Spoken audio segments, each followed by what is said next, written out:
Hello friend, welcome back to my YouTube channel Mampi রান্নাঘর। তো আজকে দেখো তোমাদের আমি গোলাপ জামুন করে দেখাচ্ছি। তো কীভাবে বানাই ছানা ছাড়া, তাছাড়া কীভাবে বানাই তো তোমরা দেখতে থাকো। প্রথমে দেখো আমি 1 কাপ সুজি নিয়ে নিয়েছি, 1 কাপ গুঁড়ো দুধ নিয়ে নিলাম, 1 কাপ ময়দা নিয়ে নিলাম। তো দেখো সব কিছুকে একসাথে ভালো করে আমি মিক্স করে নিচ্ছি চামচে দিয়ে।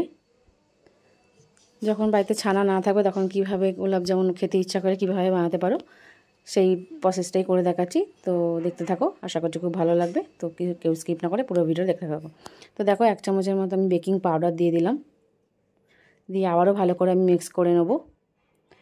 এটা তোমরা চাইলে দোকানে কিন্তু যে কোনো দোকানে এরকম মিক্সচারটা পাওয়া যায়, সেটাও নিয়ে এসে বাড়িতে আনতে পারো, আর বাড়িতে ওইভাবেও মিশিয়ে নিতে পারো সব কিছু দিয়ে। এবার দেখো অল্প অল্প করে আমি একদম ঠান্ডা কিন্তু এই দুধটা একদম অল্প অল্প করে এই দুধটা ভালো করে মিশিয়ে নেবো এই বাটারটার সাথে।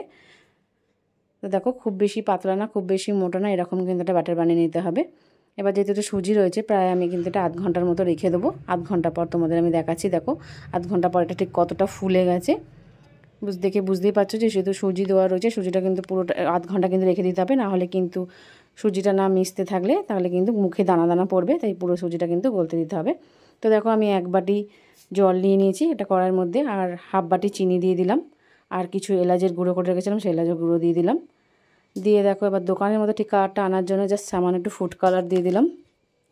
তোমরা চাইলে কেশরও দিতে পারো, আমি কেশর দিলাম না, আমি ফুড কালার দিলাম।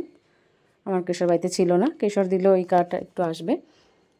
তো দেখো দিয়ে আবারও ভালো করে আমি মিশিয়ে নিচ্ছি। এবার আমি চিনিটা গলতে দেবো, পুরো চিনিটা গলে শিরা বানিয়ে নেবো। আর দেখো আমি ওইগুলো দিয়ে যে বাটাটা করে রেখেছিলাম সেটা আমি হাতে ঘি লাগিয়ে এরকম গোল গোল কিন্তু বানিয়ে নিতে হবে। দেখতেই পাচ্ছ কত সুন্দরভাবে গোল গোল মতো হয়ে গেছে। তো দেখো সবগুলো আমার একসাথে করা হয়ে গেছে। এবার আমার দেখো চিনির শিরাটাও মোটামুটি ফুটে গেছে। এবার আমি একে একে বলগুলোকে ভেজে নেবো, গোলাপ জামুনের যে বলগুলো তৈরি করেছিলাম। তো দেখো আমি কিছুটা সাদা তেল দিয়ে দিচ্ছি, আর সামান্য একটু জাস্ট গন্ধ হওয়ার জন্য অল্প পরিমাণে একটু ঘি দিয়ে দিলাম। এই ঘিটা দিলে কিন্তু খুব সুন্দর একটা গোলাপ জামুনের গন্ধটা বেরোয়, স্মেলটা খুবই ভালো লাগে, তাই অল্প একটু ঘি দিয়ে দিলাম। এবার দেখো আমি এক এক করে ভেজে নেবো। এটা কিন্তু একদম লো হিটে কিন্তু ভাজতে হবে, নাহলে কিন্তু ওপরে কালার এসে যাবে, ভেতরে কিন্তু শক্ত থাকবে, তাই একদম হালকা হাতে কিন্তু এটা ভেজে নিতে হবে একদম লো হিটে। তো দেখতে পাচ্ছ আমার গ্যাসটা কিন্তু খুব জোরে নেই, একদম লো হিটে আছে। তো লো হিটে এপাট ওপাট করে ভেজে নিতে হবে, একটু লাল লাল করে কিন্তু ভাজতে হবে। তো দেখো এরকম লাল লাল করে ভেজে নিতে হবে। এবার আমি দেখো এবার হাতাই করে তেল থেকে ছেঁকে ছেঁকে তুলে নিচ্ছি। তুলে নিয়ে এবার আমি রসের মধ্যে ডাইরেক্ট দিয়ে দেবো। তো দেখো আমি ডাইরেক্ট রসে দিয়ে দিয়েছি।